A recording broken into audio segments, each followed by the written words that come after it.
Hi, my name's Aaron Walker, and I am really pleased to be joined today by Alistair Taylor. Good to have you.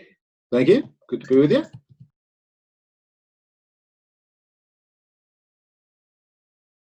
And just before lockdown, I was reading a book called The Ruthless Elimination of Hurry by John Mark Comer. And I thought it would be a great opportunity today for us just to have a conversation about hurry sickness, what that looked like before lockdown, and really because things have slowed down. And so the trap is that we go back to the old way. But I think we've learned some lessons in this, and I would like to get your input on that in our conversation. So first, just before we start, do you want to just introduce yourself? Just say who you are, what you do. Okay, I'm Alistair. I'm married to Delphine, and we have 6 kids between us, all between the ages of 19 and 27, 28. My daughter's nearly 28. I work with largely with pastors on a one-to-one basis, on a sort of mentoring, coaching kind of basis, and then preaching in different churches and working with leadership teams across predominantly Elim churches, but also some independent and other denominations too. So that role looks very different for you at the moment. Yeah, it's very internet based at the moment. Normally, what I do is we travel, we meet, it's all face to face. But last few months, everything's been done online. So just a couple of quick questions just to get us going. What have you missed during lockdown? And maybe what have you started as a result of lockdown? Have you picked up a hobby, or have you been really creative? What have you done during this time? What have I missed? I've missed the face-to-face stuff, really. I like when I meet, the internet's great and all that, but actually I like sitting with people and interacting sort of close up, really. That's what I've missed work-wise. And the other prime thing missing really is my kids, because they're scattered all over the country, and we talk 3 or 4 times a week, but haven't been able to see them except for the last couple of weeks. And also I've got elderly parents and not been able to see them very much. So that's the kind of missing bits. What I absolutely haven't missed is travelling about 600 miles a week and spending an absolute fortune on petrol. That's what I haven't missed. What have I picked up? New hobbies? No, not really hobbies. I guess we've moved into a new house, so we've been doing our garden. So our garden looks quite developed, although just in case my wife ever does watch this, she's done the bulk of the creative stuff, built the pond. I've been definitely the secondary labourer in that process. What did you do? Put the fish in? Eh? What did you do? Put the fish in it? No, we haven't got any fish in it. No. Oh, not yet. So what did I do? We had a seeded lawn that was incredibly patchy, so I've reseeded everything. I've sorted out soil from grass when we dug stuff up and all that kind of thing, and watched her be very creative. So it's looking nice. Picked up, I guess primarily what I have tried to do. I read that John Mark Comer book also sort of around the Christmas New Year time, and found it really really challenging and helpful. So I've tried to put more time primarily into prayer, really, and try and develop that. I've tried to, I come from a Pentecostal background, so I'm used to kind of, telling God everything I want and shouting in tongues. I'm not used to much different to that. So I've been trying to develop silence and a more contemplative kind of prayer, and going through some sort of Ignatian spiritual formation, trying to make sure that I'm drawing near to God, encountering God more, rather than sort of just wasting the time or trying to get through it, and that's been good. Yeah. Good. So in your intro, you say that between you and Delphine, you've got 6 kids, you've got elderly parents. You must know what a hurried life feels like. Yeah, to some degree. I guess I made some choices 14 years ago, being very aware of this issue, because having lived in London for 25 years, worked for a very large church, then at Elim's headquarters in Cheltenham, I was used to a very busy lifestyle, and in some ways busy made me feel significant and important. And I changed that fundamentally 14 years ago, and I committed to not being busy again, because I saw busy as an enemy, and I saw it meant that it was, someone once said, I think you can have a full diary and an empty heart. And I could recognize that in myself. And my kids weren't getting enough time. I wasn't getting enough time, to focus on my walk with God. And I didn't feel very fruitful in what I was doing.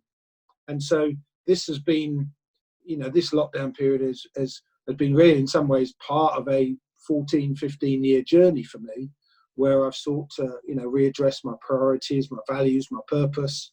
And so I've not found lockdown difficult, because in many ways it's been a development and a continuation of a kind of lifestyle I was seeking to try and live and try and develop, trying to really simplify life,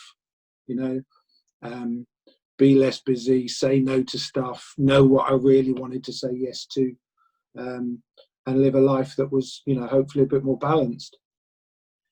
I'm sure that some people watching this will feel very envious of that lifestyle, because they will be very conscious that their life is a bit of a rat race. It was a rat race before lockdown.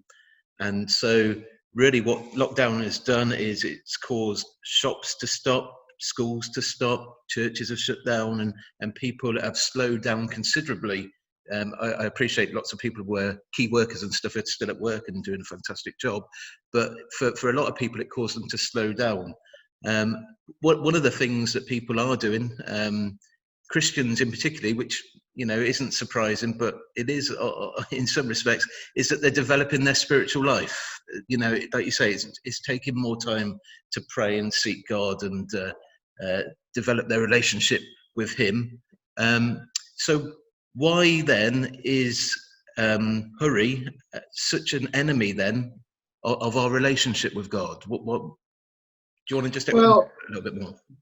Yeah, it's a great word to summarize 20th century, 21st century living. I remember living in London for 25 years, and every year we said to ourselves, the slower day will come, and it never did. And our culture, our secular culture, has just got busier and busier and busier, and there's a price for that. There's a price in terms of people's mental health, physical health. There's a price in terms of their families. And what happens is that we subtly believe a load of lies. The devil doesn't stand there with horns and, shake at us or whatever. There are subtle general things that have gone on in our society. And it is about get busier and busier. So you've got less time for God, family, relationships, health, that kind of stuff. Hurry through life. Don't think about what's really important. Don't really just... I read somebody saying, that we live our lives like a thrown stone. In other words, like as if someone else has got control of our life and has thrown this stone, and we've got no choices, and we're just running. And every year we run faster, we get more tired. And our hurried hearts and minds struggle then to hear God. Scripture's really clear that often God wasn't in the earthquake or the noise. He was in that still small voice. And when you are so hurried, even when you get some downtime, your mind is still hurried. And so it's really tough to focus. It's tough to focus on God. It's tough to slow down and enjoy. It's tough to focus on what your kids are talking about, because you're constantly thinking about the next thing or your deadline, constantly looking at your email. One of the massive hassles that John Mark Comer picks out in Hurry is the whole digital issue, and how we are addicted to our phones. And he quotes a US survey that reckoned that people touch their iPhone on average 2,600 times a day. Wow, that's incredible, isn't it? Yeah, and you think, and every time it beeps, we feel we've got to respond to it. And that might, so we can be in work mode 24/7. It disturbs people's sleep. It gets them up earlier. People sit there now at the dinner table with it. I remember years ago being really shocked when a friend of mine took her mobile phone. I think it was a BlackBerry at the time. That's a flashback, and took it on holiday with her. And she was answering work emails on holiday, and we were going mad at her. But it seems normal now. Yeah. And the busier and more stressed and more hurried we get, the more I think we struggle with our walk with God, our relationship with each other's, and we just get caught up, and life becomes so frenetic and stressed. We've never been so well off, but people are so anxious, people are so stressed. I remember reading an American Christian doctor a few years ago, and he said, such a massive proportion now, up to 90% of referrals to GPs in the US, the primary healthcare givers, the illnesses were stress related. And often what happens in the US, we tend to mimic a few years later. Friends of mine working in the US have 2 weeks a year holiday. And my friend who's a lawyer, he goes, oh yeah, but I don't take it all. 2 weeks. And it's because we've become obsessed as a culture with accumulating. Yes. We've got to get more and more stuff. We buy stuff we can't afford. Then we don't have time to use it. So we get into more debt. So we need more work or another promotion. And all of these things cost. But that's the culture we live in. And the danger is, even as Christians, that we mimic that culture. We breathe the same air and we live the same kind of way. Corrie ten Boom, I just want to pick up on your point. Corrie ten Boom said, if the devil can't make you sin, he'll make you busy. Yeah. Because the devil knows that one of the dangers to our Christian life, one of the biggest pitfalls of our Christian life is busyness. Because if we're busy, like you've just stated, if he knows we're busy, then we can't spend time with God. We haven't got time to pray. We haven't got time to seek him. We haven't got time to develop our relationship with God. All relationships take time. Yeah. And so just going back to the technology thing, because we've had this chat a few times before. Obviously, when a notification pings up on your phone, people get excited. And they get excited because it releases dopamine. Yeah. Do you want to explain that a little bit more? Yeah, it's just, it's fascinating how controlled almost, but certainly influenced we are by the chemistry in our brain. And it's addictive. When that ping goes and that dopamine is released, you feel good. When you get a like on Facebook, you feel good. There's a chemical thing that goes on in your brain that releases this chemical into your body that makes you feel good. And the more you have of it, the more you want of it. And when you've had one or two hits like that, you go back looking for more. And so, you have your notifications on, maybe on Facebook or on Twitter or whatever, and you have more and more of it. And we end up as drug addicts, controlled by our own drugs in that sense, in the things in our body. That chemical reaction ends up controlling us, and we become slaves of the things that we're supposed to be the masters of, And it's pretty well known that the developers of the apps understand that, and you are designed, the apps are designed to hook you in. It's exactly the same as Netflix. Netflix now, they've cut down the sort of, intro and exit bits and the gap between one episode and the next. Why? To get you binge watching. And there's nothing wrong with Netflix. It's great. I love The Crown or other, but it takes over our lives. And there are, I sound like conspiracy theorists, but there are people out there, they deliberately want you to spend all your time on these things because that's how they make money, because the adverts, every time they watch, somebody's making money. And that's the way our system works. And we are called, and always have been called as Christians, to live counterculturally, and that doesn't mean we're Amish and we chuck our phones away and all this kind of stuff. But what it probably does mean are things like you do turn them off. It does mean you choose that actually when you're sitting around with your family at a meal table, You're not looking at your phone. I have a, you know, I'm not saying I'm a stunner at this. I remember having a photo of me and my kids sitting around the table, and my 4 kids, when before they left home, they were around the dinner table, all on their phones. And I made that point to them, and I photographed it, and they made the point back to me, yeah, Dad, you're on your phone taking the photo. Absolutely right. Absolutely right. And it's a discipline, you know. These things are designed, they're servants, but they become masters unless we control them. And we have to make really intentional choices about how we spend our lives, how we spend our time, what we prioritize, what we focus on. Yeah, I think, as you were saying about your friend when she was on holiday answering her call, and like you say, that's common now. You know, you can't sit around a table and have a discussion without the phones keep pinging. They're going off all the time.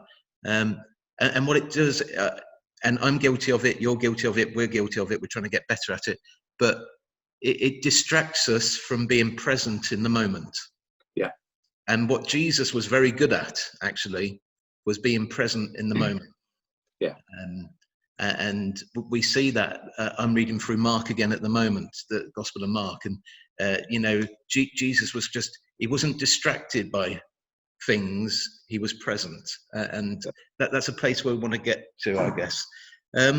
So how do you know if you've got hurry sickness? Well, there's a few funny examples in the book of, you know, if you're in the car and you're always trying to cut the person up to get in front, and you're always counting cars in front of you to see how many cars are in that lane. If you go to a queue, not at the moment, but before lockdown, if you go into a queue, or even now, people can't be bothered to go shopping now because they can't be bothered to queue outside. But you're always looking for the shortest queue, or if you've got multi-tasks to do, you often forget one of those tasks because you've got so many and you're trying to be so quick. But let's unpack it a little bit more then. So why is hurry such a distraction? What does it really stop us doing in our walk with God? Well, I think a lot of the scientists now, the neurologists, would recognize that actually the concept of multitasking is not possible. You can't fully focus on 5 things at once. You can only really focus on one thing. And that's what hurry stops us doing. Because we are trying to do 5 things, or because we are constantly thinking about what's next or what we should have done, it means, as you say, we're not present and we're not focused. That means the person in front of us is not getting our undivided time, care, love, and attention. And that's massive because, you know, one of the greatest gifts that we have as human beings is each other. One of the greatest gifts of church is the community of people. And we need to give those people, family, friends, church, those around us, our undivided focus, heart, and attention, you know. And, you know, we all know the difference. You know the difference if you're standing in a conversation with somebody and somebody's looking over your shoulder to see if there's somebody more important to talk to. That's horrible. You know when somebody genuinely listens, and if you're going through a tough time, you can see in their body language, in their eyes, maybe in their tears, maybe in their physical touch, you can see that you've got someone's attention and heart. And that is absolutely, absolutely priceless. And hurry robs us of all of those things, and it focuses on the wrong priorities. So much of our hurries, you know, you reference shopping. Yeah, you know, all that blooming time shopping for yet another item of clothing. Well, you know, is it really necessary? Is it you know, last year, I suppose, I think I bought 1 item of clothing. If you ask my kids, they'll tell you 5 years ago, I used to buy loads. And sometimes it was comfort. Is that the shirt you're wearing? That's actually, yeah, that is 5 years old, actually. You can probably tell that. But I used to comfort spend. If I didn't feel good, or if I felt bored or whatever, I'd go out and I'd spend some money. And it didn't satisfy, you know. I am massively impacted by people like Richard Rohr, who talks about programs of happiness. And he talks about how we seek to make ourselves happy, satisfied, fulfilled. You know, we either do it by spending money, or we do it by becoming important and climbing the ladder. or there's a variety of ways, or maybe by being the best at everything. And he highlights for us massively that they don't work. They don't make you feel right. And we're spending our lives hurrying to the next thing, to the next promotion, to the next item of clothing, to the next car, all those kind of things. And subconsciously, we believe those things are going to make us happy. And my hope, like mad, is that lockdown shows us that actually we don't need those things, most of them, and that those things, actually, even when we have to live without a load of them, actually our lives have not been devastated by the fact we haven't got another item of clothing from Primark. And actually our lives have maybe been enriched by the fact that we've had some more time with some friends, or we've been out walking in nature. I'm surprised, I live in a village, and loads more people are out walking in the countryside. So we're probably healthier, we're probably breathing better air, and we're probably talking to each other. And I reckon that's probably better than being in, Primark or John Lewis or Waitrose or whatever. And that actually, by default almost, we're rediscovering some of the things that are significant in life. And it isn't accumulation, and it's not position, it's actually people, and it's God, and it's community, and that those things are the things that really, really matter and count. Yeah, we went very quickly, didn't we, from being able to get everything we want to really barely at times getting the things that we need. Yeah. And that's what helped us to, start to take stock of our lives and prioritize a little bit. Actually, there are things that we do need. Yeah. And I would like to suggest that our relationship with God is up there as one of our top priorities, our top priority. Because we need that. We need to cultivate that. But it's interesting, you can go back.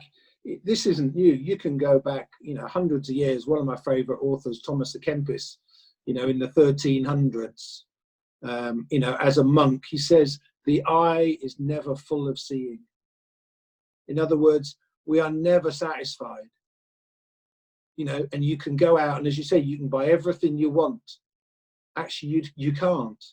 No. You can buy everything you want today, but I guarantee you tomorrow you'll have another list of wants, because we're never satisfied.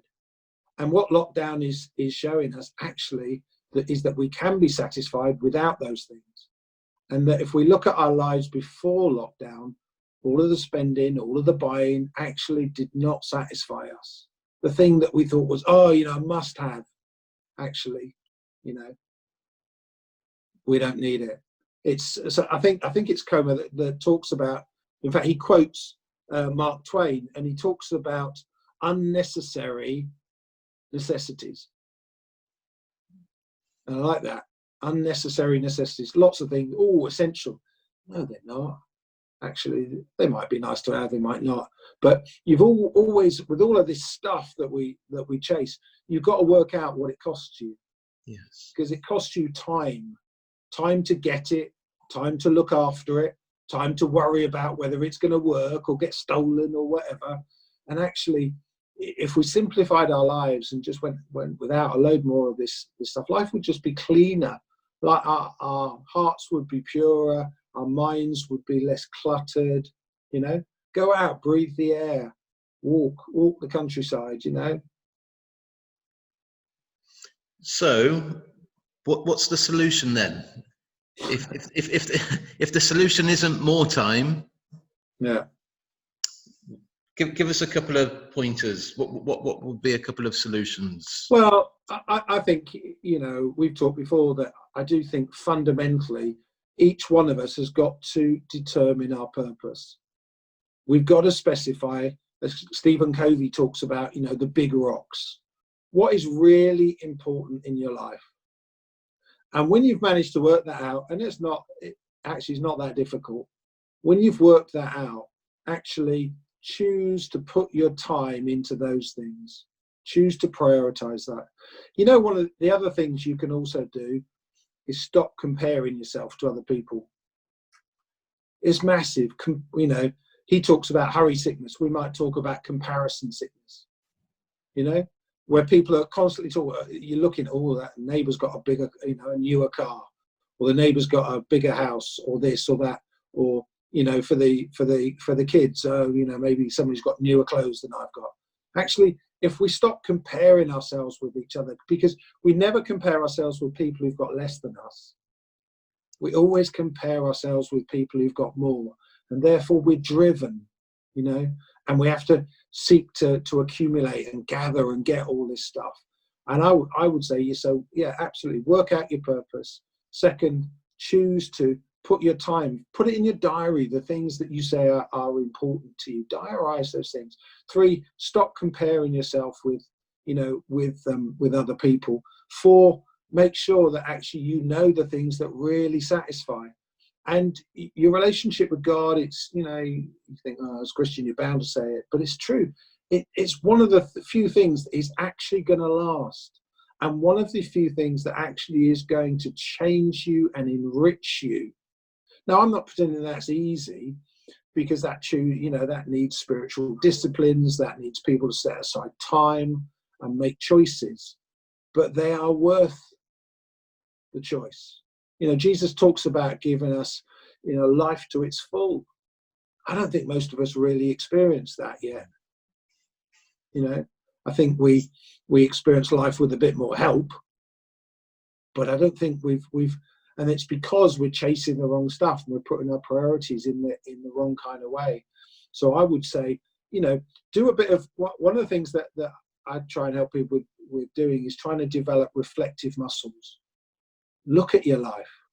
Have a look at the last few months and sit down and write down for yourself what's really helped you, what have you really enjoyed, what have you missed, what have you not missed, as we've talked about, you know, and what changes are you going to make? What things about lockdown are good and you'll sustain? What things are you not going to go back to? So that you live your life intentionally, deliberately, you know, and the things that are important and significant to do, you actually do those things, so that at the end of your life you can look back and you can know that it's a life well lived, a life with value, and a life with purpose and significance, a life that, you know, that really bears fruit. And you don't want to wait to your deathbed to start thinking like that. You want to look at that now, and so that you can live life to the full. You know, I've always been surprised when I've been able to go sort of on mission trips and things to some of the poorest parts of the world, into parts of Asia and Africa. And I remember particularly going into a Ghanaian village, very rural area, no running water, no electricity, and we were there just as night was falling. And I remember, you know, people sitting outside their huts, laughing, and the kids running around and smiling at each other and all this, and they had nothing. But there was a lot more smiles than you saw back here in the UK, where everybody was stressed about the fact the internet was down or something. Yes. And you go, you know, sometimes we think about my kids there. Sometimes we think, you know, we've got to go out and help the third world, and there's elements of truth to that. But also there's an awful lot that the third world can teach us about values and priorities, and getting us out of our capitalist trap. You work with pastors. That's your role. I'm a pastor at Emmanuel Community Church, giving it a plug. And a great church it is. It is a great church, and great people, great church. And but just let's just focus just for 2 minutes then on pastors, because pastors are busy all of the time. Yeah. And not just pastors, but people that work in churches, people that volunteer in churches, people that give their life to serving God in different ministries, always kind of seem kind of flat out, you know, that they're going for it at a pace. But I want to suggest that although we need to be active and we need to do those things, the power is in the presence of God. Yeah. And so if I want to impart a key here, it's the power isn't in doing, is it? No. The power has to come from a source, and the power is in the presence of God. Yeah. To see the breakthrough, and we're seeing that more in our own church over these since the kind of beginning of this year. Really, we've doing things slightly differently before lockdown. We've noticed that there's a different power in the place. because we are spending more time in the presence of God, which is going back to basics. It's trying to encourage people to read their Bible, to pray, to study, to open up and discuss these things. But in doing so, that there's been a fresh sense of the presence of God, which is really exciting. And so, do you want to just unpack that just for 2 minutes? Just because we think that the key is just to doing more stuff. That's what we're talking about here. That's what we want to combat. Yeah. To set up another ministry, to do another thing, to serve someone else. But actually, all those things are pointless if we're not tapped into the power source, which is the presence of God. So, yeah, absolutely. And I think there's a real trap for pastors and leaders that just think, more is always the answer. And that, we end up doing that partly because, again, we compare ourselves, we look at others, we go to conferences, people have ideas, they sell us the magic bullet, if only you did this or did that and did the other. And we all try desperately. And it's a self-reliance, really. And I absolutely believe we have to come back to God and give him his church back and surrender. And Psalm 127, unless the Lord builds the house, the laborers labor in vain. Absolutely believe that. And that the number one, you see it in Acts, you see the apostles saying, we're going to give ourselves to the word and prayer. And they focus. And other things have to be done. That's true. But there is that sense that when we get on our knees, that we confess our dependence on God, our need of him.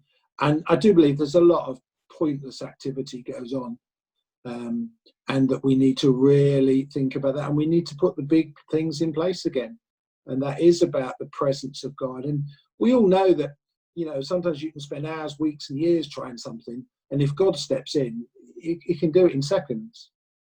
Can I read you? I was just reading today. There's a prayer that I found really really helpful, and it's by a man called Cardinal John Dearden. I think it speaks into this. He says it helps now and then to step back and take a long view.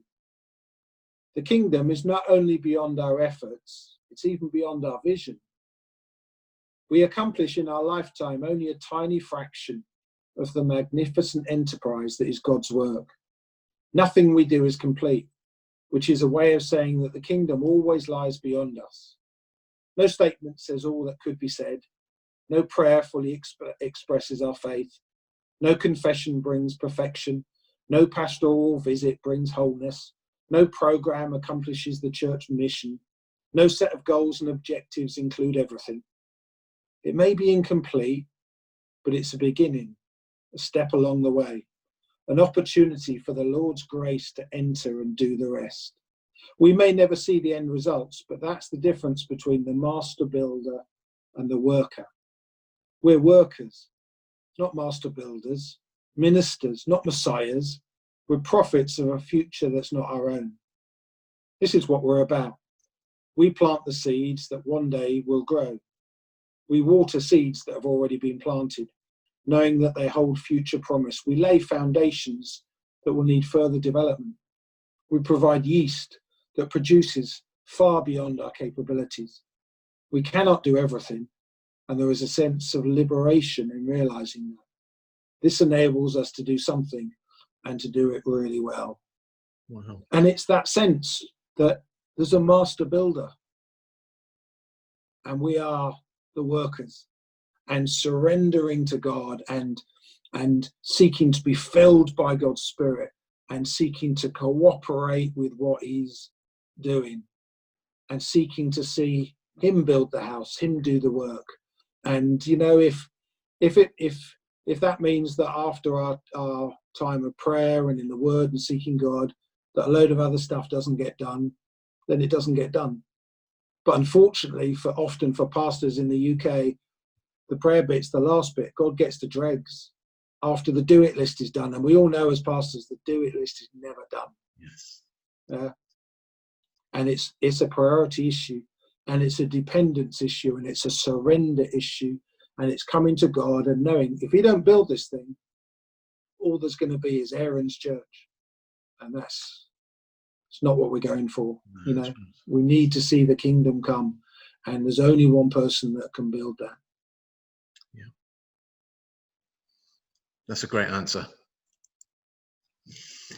So just lastly, and we will finish on this. You said now that you've been practicing this now for about 15 years, slowing down, getting your priorities right. What just re-echo some of the positives of that, just so as we finish, the positives that's brought to your life. Okay. Well, my purpose statement had three things. It was draw near to God, draw near to family, draw near to Christian leaders. And not remotely perfectly, but I do feel that my last 15 years, basically, I can look back and say, has fundamentally been about those things. I do feel that I do the things I'm called to do, and out of that, I hope there's a level of fruit. Out of that, I feel empowered. I love doing what I do. I feel satisfied. I feel content in that. For pastors, one of the tough things is family and getting enough time. All four of my kids love God. They're all involved in church, and they've been through some tough stuff in terms of circumstances, but they all love God. They're not bitter about ministry or church, and I think that's really important. I get the time to go out each day and pray. I get the time to read, so I feel I'm growing and I'm enriched. But I've got to be honest, there's also a cost to it. The cost to it is actually, I have no big office, I have no titles, I have no big church to talk about. I don't make much money, but I wouldn't swap it for the world. And it's that sense of doing what you feel right about, and I feel like a round peg in a round hole, and a load of the toys, let's say, that I had beforehand in terms of titles and position and all of that, the toys were costing me too much, and I'm glad to see them go. And it is, and that's different for each individual. That's why each person has got a God-given mission, a God-given purpose and calling, and you've got to find it and you've got to live it out every day. And that's the route, I believe, to fruitfulness and to that sense of satisfaction. I feel at peace, I feel content, I feel what I do, like the guy there says, it's not everything, but it's something, and it's sowing seed, and it helps some people, and it makes a difference. I think that's the key word, isn't it? Being content. Yeah. Hurry is the opposite of that. Yeah. To prioritize, to put life in perspective.